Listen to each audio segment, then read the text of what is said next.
જિલ્લાના વિજાપુર પાસેના અભરામપુરા ગામના શિક્ષિકા સાથે આશરે 18 લાખ રૂપિયાની છેતરપિંડી થઈ છે। સાધુના સ્વાંગમાં 3 ગઠિયાઓએ વધુ પૈસા અને સંસ્કારી વહુ આવશે તેવી લાલચ આપી અને વિધિ કરાવવાના બહાને આ શિક્ષિકા પાસેથી રૂપિયા પડાવી લીધા।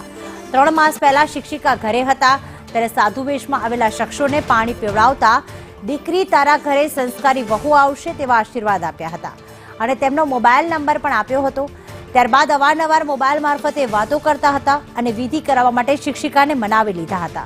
બાદમાં વિધિ માટે 9 લાખ રોકડ અને 9.60 લાખના દાગીના પડાવી લીધા હતા। પાયલ અમારી સાથે જોડાઈ ગયા છે। પાયલ, આ સાધુ વેશમાં જે આવેલા શખ્સો હતા, જે ગઠિયાઓ હતા, તેમણે કઈ રીતે છેતરપિંડી આચરી?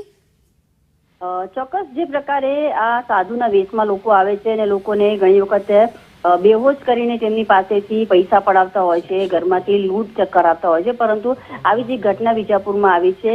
વિજાપુરમાં 3 જે સાધુ હતા તે આવ્યા હતા અને તેમને સંસ્કારી વહુ માટે વધુ પૈસા માટેની જે વિધિ છે તે કરાવી હતી। સંસ્કારી વહુ આવશે અને એને વધુ પૈસા પણ આપશે। 18.61 લાખની વિધિ જે છે તે આ બેનને પડી છે, જ્યારે 3 અજાણા ઈસમોએ વિધિના બહાને લાખો રૂપિયા પડાવ્યા છે। મહેસાણાના અભરામપુરા ગામે શોભનાબેન પટેલ સાથે આ ઘટના બની છે।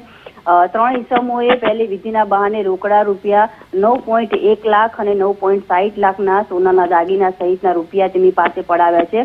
આ બેનને જ્યારે ખબર પડી કે મારી પાસે છેતરપિંડી થઈ છે આ પ્રમાણે, ત્યારે તે સમગ્ર મામલે લાડોલ પોલીસ સ્ટેશન પહોંચી હતી અને આ 3 જે શખ્સો તેમના વિરુદ્ધ પોલીસ ફરિયાદ નોંધાવી છે। ત્યારે પોલીસે સીસીટીવીના આધારે અને જે આજુબાજુમાં લોકો છે તેમના પૂછપરછ કરવાનું શરૂ કર્યું છે અને આ 3 જે લોકો છે તેમની તપાસ હાથ ધરી છે।